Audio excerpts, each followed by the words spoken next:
झिरोपासून medical shop ओपनपर्यंत तुम्हाला पूर्ण detail माहिती आहे का? माहीत नसेल तर हा व्हिडिओ तुमच्यासाठी. हॅलो, मी भाग्यश्री. सर्वांनाच माहिती आहे की मी फार्मसी रिलेटेड कंटेंट आणि जे पण डेली ब्लॉग असते त्या दोन्हीसुद्धा गोष्टी बनवते. सो आजचा टॉपिक स्पेशली फार्मासिस्ट म्हणजे ज्यांना मेडिकल काढायचं स्वतःचं त्यांच्यासाठी हा व्हिडिओ आहे. बिकॉज खूप जणांचं असं की आता आज म्हणजे सध्याच्या घडीला असं झालं की प्रत्येक ठिकाणी म्हणजे एका रोडवर तुम्हाला कंटिन्यू 1 ते 2 नाही तर नाही त्याच्यापेक्षा 5 ते 6 शॉप तुम्हाला कंटिन्यू मिळतील. आणि खूप हजार लॉसही होत असेल तरी पण त्या लोकांनी मेडिकल शॉप बंद नाही केलं. बिकॉज लॉकडाऊनमध्ये ना अशी सिच्युएशन झाली होती की म्हणजे आता मी स्वतः जॉब करायची तर मला माहिती आहे की आम्ही जॉबला जायचो, बाकी सगळे घात होते, पण फार्मसिस्ट फील्ड किंवा मेडिकल फील्ड जी पण होती ती कम्प्लिटली बंद नाही झाली. तर लोकांना असं कळालं की अरे आपल्याला फार्मसिस्टमध्ये म्हणजे फार्मसीच्या ह्याच्यामध्ये खूप जास्त पैसा मिळणार आहे किंवा ते कधीच बंद होणार नाही आहे. सो लोकांनी डायरेक्टली त्याच्यावरती मूव ऑन केलेलं आहे. खूप जणं म्हणजे फार्मसीसाठी शिक्षण घेतलं आहे, काही जणांनी फार्मसीत नसूनसुद्धा स्वतःचं मेडिकल टाकतात आणि एखाद्या फार्मसीला इथे हायर करतात, जे की खूप चुकीचं आहे. बट आपण त्याला काहीच बोलू शकत नाही बिकॉज ह्याच्यावरती आपण काहीच करू शकत नाही आहे. त्याच्यावरती in future I think so त्याच्यावरती म्हणजे काहीतरी नियम नाही गरज की फक्त फार्मसिस्टनेच फक्त मेडिकल चालू केलं पाहिजे. सो आय होप सो तो कधी येईल दिवस माहिती नाही. स्पेशली आम्ही व्हिडिओ बनवला होता म्हणजे आपण मेडिकल शॉप काढायचं कुठे किंवा त्याची प्रोसेस काय असते, एक्झॅक्टली डॉक्युमेंटेशन काय लागतात किंवा कुठल्या ठिकाणी काढलं पाहिजे, त्याच्यासाठी काय एक्झॅक्टली केलं पाहिजे, आपलं स्टोर कसा चांगल्या पद्धतीने चाललं पाहिजे, यासाठी मी छान असा व्हिडिओ बनवला आहे. सो व्हिडिओ मी स्टार्ट करते. पहिला तर मेडिकल तुम्हाला काढायचं कुठे म्हणजे स्पेशली लोकेशन तुम्ही पहिला डिसाईड करा की तुम्हाला ह्या लोकेशनला मेडिसिन काढायचं आहे. त्याचे एरिया सर्वांनाच माहिती आहे की 10 स्क्वेअर फीट पाहिजे, हे सर्वांनाच माहिती आहे. जे पण फार्मासिस्ट आहे त्यांना नक्कीच माहिती आहे, कारण की ह्या गोष्टीची काळजी आपण घेतलीच पाहिजे. म्हणजे ॲटलिस्ट 2 ते 5 लाख कमीत कमी, खूप कमी म्हणजे हे खरं तर कमीच आहे, खूप कमी असं म्हणेन मी. त्याच्यापेक्षा जास्तच लागतात पैसे इनडायरेक्टली. बट तुम्ही एक्झॅक्टली सामान कसं वापरताय किंवा किती स्टॉक ठेवताय त्याच्यावरती पण डिपेंड करतं. हे कमी स्टॉक म्हणू शकता किंवा तुम्ही म्हणू शकता की जे पण तुम्ही वस्तू वापरताय जसे की फ्रीज म्हणताय किंवा जे पण फर्निचर असतं ते तुम्ही साधं सिम्पल ठेवलं असेल तर तुम्हाला कमी खर्च होईल, ते 2 ते 5 लाखामध्ये. ठीक आहे, हे फक्त बजेट मी ह्याचं सांगितलं. म्हणजे आपलं सामान किंवा आपण म्हणू शकता की तुम्ही जे पण आणणार आहे फर्निचर वगैरे ह्या सगळ्या गोष्टी 2 ते 5 लाख. आपला स्टॉकसाठी वेगळा बजेट लागणार आहे. सो एरिया कसा निवडायचा, एक तर बाजूला क्लिनिक वगैरे असलं पाहिजे. क्लिनिकपेक्षा म्हणून मी हॉस्पिटल असलं पाहिजे, बिकॉज क्लिनिक आज नाही तर उद्या कधी कधी बंद होऊ शकतात, पण हॉस्पिटल शक्यतो होत नाहीत, त्याची श्युरिटी खूप कमी असते बंद व्हायचे.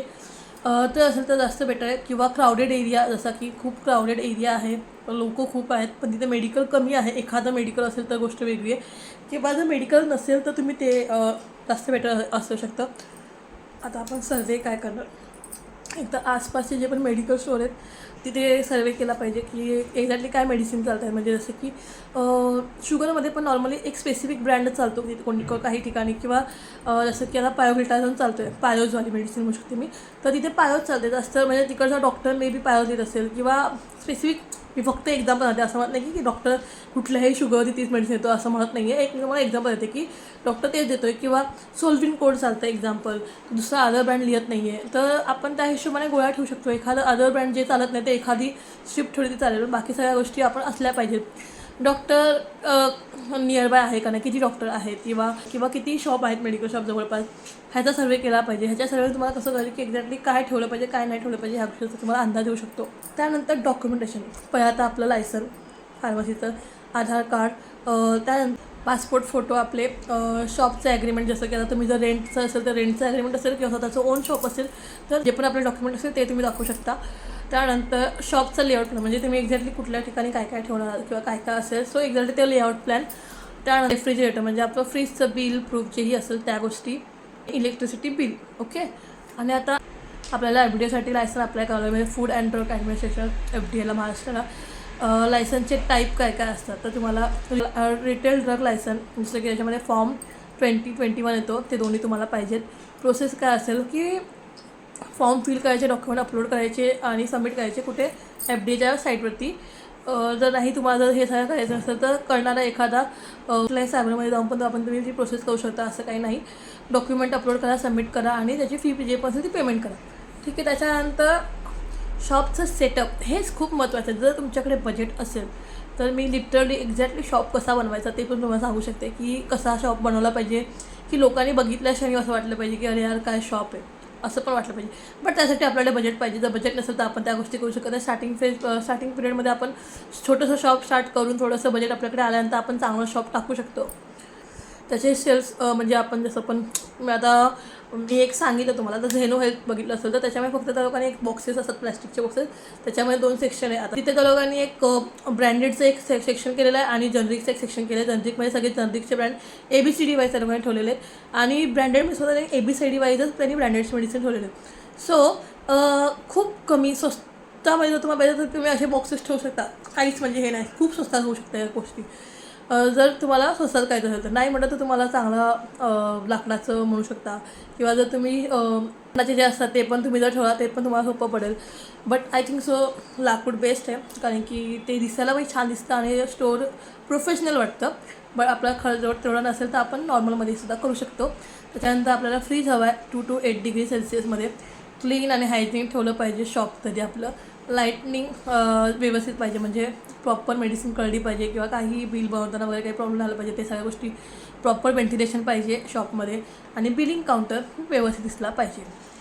आता आणि इन्स्पेक्शनसाठी ना आता जो पण म्हणजे आपला DI येतो व्हिजिट करायला की तुम्ही मेडिकल शॉप टाकताय तर तुमच्या सगळ्या गोष्टी तुम्ही प्रॉपर आहेत करणार तो ते चेक करणार.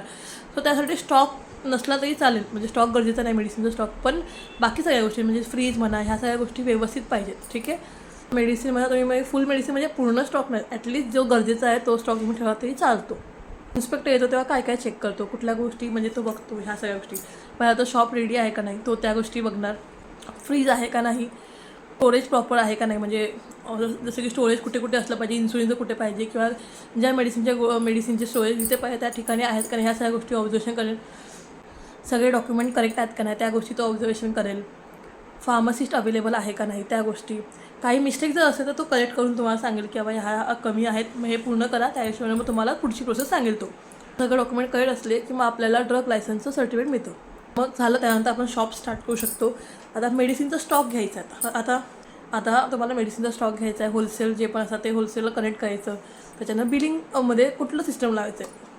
आता तुम्हाला मी बिलिंगची सिस्टमसुद्धा सांगते, एंडिंगला सांगते. त्याचं म्हणजे जे पण आहे कुठले सिस्टम बेस्ट आहेत, कुठले सोपे आहेत, कुठले कमी भावामध्ये आहेत किंवा कमी रेट्समध्ये जे पण आहे ते तुम्हाला नक्की सांगते. आता तुम्ही शॉप ओपन केलात, ठीक आहे. आता शॉपमध्ये काय काय ठेवायचं. पहिली गोष्ट सर्वात बेसिक गोष्टी आपण काय असले पाहिजेत. फीवर, BP, डायबिटीजच्या गोळ्या म्हणा जे पण चालतात. तुम्ही सर्वे केलाच होता ऑलरेडी, तसं तुम्हाला माहिती आहे की कुठल्या मेडिसिन चालतात. नॉर्मल BPच्या आणि शुगरच्या मेडिसिन आपण ठेवू शकतो.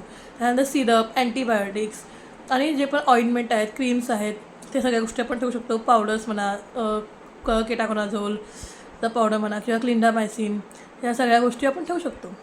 बेबी प्रोडक्ट, फर्स्ट एडचे आयटम, त्याच्यानंतर सॅनिटरी प्रोडक्ट्स आपण त्या गोष्टी म्हणतात. आपण काय काय केलं पाहिजे. प्रिस्क्रिप्शन फाईल रेकॉर्ड ठेवला पाहिजे प्रत्येक. आता तुम्ही जर PC तुमच्याकडे सिस्टम असेल, बिलिंग सिस्टम तुमची ठेवला तर सर्वात बेस्ट आहे आणि ते ठेवलंच पाहिजे आत्ताच्या घडीला. आधी चालत होतं की तुम्ही विदाऊट हे म्हणजे बिलिंग काउंटर तुमचा म्हणजे वेगळा नसेल चालेल किंवा तुम्ही बिल बनवून देत नसाल तरी चालत होतं आधीच्या काळामध्ये किंवा आधी मी खूप जण बघितले की असे होते, पण आता नाही आणि तसं केलंच नाही पाहिजे. पहिली गोष्ट तर आपल्याला व्यवस्थित प्रत्येक मेडिसिनचं म्हणजे सगळ्या मेडिसिनचा सगळ्या गोष्टींचा आपल्याकडे डेटा पाहिजे की आपण काय विकतो आहे काय विकत नाही आहे. त्याच्यामध्ये H1चे ड्रग काय विकतो आहे, NRS काय विकतो आहे ह्याचा स्पेशल डेटा त्याच्या कस्टमरचा म्हणजे पेशंटचा डिटेल सगळ्या गोष्टी असली पाहिजे. बुक 35 असली पाहिजे आपल्याकडे. जेव्हा आपण इन्स्पेक्टर येतो किंवा DI येतो आपल्याकडे तेव्हा आपल्याकडे सगळ्या गोष्टी असल्या पाहिजेत. सो प्रिस्क्रिप्शनचा फाईल रेकॉर्ड पाहिजे आपल्याकडे. बिलिंग सॉफ्टवेअर पाहिजे. त्याच्यानंतर एक्सपायरीची ट्रॅकिंग पाहिजे. म्हणजे आपण जर बिलिंग सॉफ्टवेअर असेल त्याच्यामध्ये आपण सगळ्या गोष्टी म्हणजे आपण परचेस करतो म्हणजे जे पण परचेस करतो त्याच्यामध्ये आपण सगळे एक्सपायरी वगैरे प्रॉपर टाकतो. सो त्या गोष्टीचा पण आपल्याला डिटेल मिळतात. सो ते व्यवस्थित जर PCमध्ये सगळ्या गोष्टी असल्या तर आपल्याला सोप्या जातात. फिजिकली लिहिण्यापेक्षा आपल्याला त्या गोष्टी जास्त बेटर पडतात. हे कडक पाळायचे नियम मला सांगायचं तर विदाऊट प्रिस्क्रिप्शन जे ड्रग द्यायचे नसतात, जे पण आहेत ड्रग्स, खूप सारे ड्रग्स आहेत जे की विदाऊट प्रिस्क्रिप्शन देतात. H1 ड्रग आपण म्हणू शकतो, NRS म्हणू शकतो. काही अँटीबायोटिकसुद्धा आपण द्यायचे नसतात. हे सर्वांना माहिती असेल. ज्यांना माहीत नाही त्यांनी माहिती करून घ्या. त्याचं आपण जे आपले असतात ना H1 ड्रग किंवा NRS ड्रगची लिस्ट असते ती लिस्ट तुमच्या मेडिकलमध्ये लावून ठेवा की ह्या ड्रग्स तुम्हाला विकायचे नाहीत. जर इन केस तुम्ही स्वतः फार्मसिस्ट आहात पण तुम्ही अजून एक फार्मसिस्ट किंवा कोण न्यूली स्टाफ तुम्ही ठेवला असेल त्याला जर माहीत नसेल त्याने जर विकलं तर ते तुमच्यावरती येऊ शकतं. सो त्यासाठी तुम्ही त्या गोष्टी ते प्रिस्क्रिप्ट करायचं की विदाऊट प्रिस्क्रिप्शन विकायचं नाही आहे किंवा फार्मसीला विचारल्याशिवाय कुठली मेडिसिन काढायची नाही आहे. किंवा आता खूप जणांना फार्मसी स्वतः बसलेला असतो आणि न्यू स्टाफला लावतात कामाला, तर तसा चुका करू नका. त्याने काढून दिल्या मेडिसिन तर ठीक आहे, पण तुम्ही चेक करणं, क्रॉस व्हेरीफाय करणं हे तुमचं काम आहे. बिकॉज फार्मसिस्ट तुम्ही आहात, आपण फार्मसिस्ट आहे, मग आपलं काम आहे की आपण व्हेरीफाय करणं ठीक आहे. एक्सपायरी मेडिसिन सेलमधून लगेच रिमूव्ह केले पाहिजेत. म्हणजे आता जसं की जनरल लोकल परचेस आपण जे करतो त्याच्यामधून आपल्याला 3-3 महिन्याची एक्सपायरी असते. सो आपण ते त्या हिशोबाने काढत राहतो. सर ते व्यवस्थितपणे काढले गेले पाहिजेत. त्याला वेगळा एक सेक्शन केला पाहिजे की हा बाबा हे एक्सपायरी प्रोडक्ट आहेत म्हणून. त्याच्यानंतर लायसन्सशिवाय शॉप चालू करू नका. बिल देणं कंपल्सरी आहे. प्रत्येक पेशंटचं नाव लिहिणं कंपल्सरी आहे. विदाऊट प्रिस्क्रिप्शन कोणी मेडिसिन मागत असेल तर देऊ नका. एखादा कस्टमर जाईल, बाकी काही होणार नाही आहे. बट ॲज अ फार्मसी आपलं काम आहे की त्याच्याकडे जर प्रिस्क्रिप्शन असेल तर विदाऊट ओळखीचा पेशंट आहे म्हणून देणं चुकीचं आहे. त्याची प्रिस्क्रिप्शन पहिला तुम्ही घेतलीच पाहिजे. त्याला म्हणा की प्रिस्क्रिप्शनचा फोटो दाखव ॲटलीस्ट. तू जर खरं बोलत असेल तर प्रिस्क्रिप्शनचा फोटो घ्यायचा. जर नाही पॉसिबल तर नेक्स्ट टाइम ती प्रिस्क्रिप्शन त्याला घेऊन यायला लावायची. जर ओळखीचा असला तरीसुद्धा प्रिस्क्रिप्शनचा फोटोमध्ये व्हॅलिड आहे का नाही. आता तुम्ही म्हणा की प्रिस्क्रिप्शन व्हॅलिड आहे का नाही कसं कळणार. आता जो फार्मसी त्याला माहिती असतात, बट काही न्यू फार्मसिस्टला माहीत असतं की प्रिस्क्रिप्शन व्हॅलिड आहे कसं कळावं. ह्याच्यासाठी मी एखादा सेपरेट शॉर्ट व्हिडिओ बनवेल त्याच्यासाठी. बिकॉज त्याच्यामुळे लॉंग व्हिडिओमध्ये सांगायची गरज नाही आहे. शॉर्ट व्हिडिओमध्ये तुम्हाला प्रिस्क्रिप्शन व्हॅलिड आहे का नाही हे कसं कळतं हे तुम्हाला नक्की सांगेन. शेड्यूल एचचे ड्रग विदाऊट प्रिस्क्रिप्शन विकू नका, कधीच विकू नका. सर्वात मोठी चूक लॉंग लोकेशनवरती निवडणे. जसं की 10-12 मेडिकल आहेत किंवा 5-6 मेडिकल तिथे निवडलं तर तुमचा शॉप चालला तरी तुमचा फुटफॉल कमी होऊ शकतो तिकडचा. ठीक आहे. सो अशा ठिकाणी ओपन करायचं की तिथे चांगलं चाललं पाहिजे, तिथे शॉप कमी आहे, तिथे ॲक्च्युअलमध्ये गरज आहे तिथेच काढलं पाहिजे. ओव्हर स्टॉक घेणं म्हणजे इनडायरेक्टली लॉस आहे आपला. एक्सपायरी चेक न करणं. एक्सपायरी चेक नाही केलं आणि चुकून एखाद्या पेशंटला आपण एक्सपायरी स्टॉक काढून दिलं नाही आहे मान्य आहे, पण काढला नंतर आपल्याकडे दुसरा अदर स्टॉकच नसेल, तो एक्सपायरीचा स्टॉक असेल तर त्या गोष्टीची काळजी घेतली पाहिजे. डॉक्युमेंटेशन इनकम्प्लीट ठेवू नका. जे पण पूर्ण करा. सर्वात पहिलं तर लोकेशन आणि सर्वे. त्याच्यानंतर मग तुमचे डॉक्युमेंटेशन आणि डॉक्युमेंटचं जो पण फार्मसीसाठी जे पण डॉक्युमेंट लागतात त्या सगळ्या गोष्टी. त्याच्यानंतर FDA ड्रग लायसन ह्या सगळ्या गोष्टी. तर तुम्ही फूड म्हणजे काही अदर गोष्टी पण ठेवणार तर त्याच्यासुद्धा लायसन लागतं FSSAIकडून. तर त्या सगळ्या गोष्टी. इन्स्पेक्शन म्हणजे आपला DI येऊन सगळं लायसन वगैरे सगळं देतो. मग त्याच्यानंतर आपलं लायसन अप्रूव्ह होतं. त्या सगळ्या गोष्टी. मग शॉप स्टार्ट करायचं असतं. आता सॉफ्टवेअरमध्ये मी 2 ते 3 सॉफ्टवेअर सांगते जे की मला माहिती आहेत. ते इकोग्रीन एक आहे जे की वेलनेसमध्ये पण आणि खूप ठिकाणी पण वापरतात, पण थोडंसं बजेट हाय आहे. पण त्याच्यामध्ये प्रॉपर म्हणजे तुम्हाला सगळ्या गोष्टी दिसतात. तुम्हाला कंटेंट वाईज शोधायचं असेल तर कंटेंट वाईज शोधू शकता किंवा तुम्हाला मेडिसिन वाईज शोधायचं आहे मेडिसिन वाईज शोधू शकता. तर जर तुमची आता हे शॉप ॲक्च्युली इकोग्रीन हे सॉफ्टवेअर करण्यासाठी आहे. त्यांचं एक शॉप सोडून 3 ते 4 शॉप आहेत. म्हणजे ज्यांच्या जास्त शॉप आहे त्यांच्या. बिकॉज चेन सिस्टम ज्यांची आहे त्यांच्यासाठी हे खूप बेटर. बिकॉज त्यामुळे GRD GDN ह्या सगळ्या गोष्टी त्याच्यामध्ये. म्हणजे की आपण एखाद्याला स्टॉक देतो किंवा स्टॉक कोणाकडून घेतो आहे ते प्रूफ दिसतं. त्याच्यामुळे PO वगैरे खूप साऱ्या गोष्टी आहेत. खूप छान आहे इकोग्रीन, पण ते आपल्यासाठी नाही आहे असं मला पर्सनली वाटतं. हे त्यांचं चेन सिस्टम आहे त्यांच्यासाठी. जर तुम्हाला चेन सिस्टम काढायची असेल तर हे तुमच्यासाठी बेटर आहे. नंतर समर्थ म्हणून सुद्धा समर्थ एक बेसिक आहे. लो आणि मीडियम बजेटमध्ये येतं. इझी आहे आणि स्मॉल शॉपसाठी बेटर आहे ते. त्यानंतर मेडिका पण आहे, पण मेडिका मला इतकं काही पर्सनली नाही पटलं. बिकॉज मी म्हणलं की का तर मी स्वतः यूज केलेलं आहे. मेडिकापेक्षा सुद्धा समर्थ आणि हे मला बेटर पडेल मे बी. इकोग्रीन जर चेन असेल तर, नाही तर मेडिका. तसं तर दुकान ॲप म्हणा किंवा व्यापार ॲप ह्या सगळ्या गोष्टी तर वापरल्या जातात. बट त्या ॲज अ फार्मसिस्ट म्हणजे फार्मसीमध्ये कसं वापरल्या जातात ह्या गोष्टींचं एक्झॅक्ट माहीत नाही आहे कसं वापरलं जातं. बिकॉज मी ते सॉफ्टवेअर असं ॲज अ मेडिकलमध्ये वापरायला बघितलं नाही आहे. खूप जणं म्हणतात की ते वापरले पाहिजेत.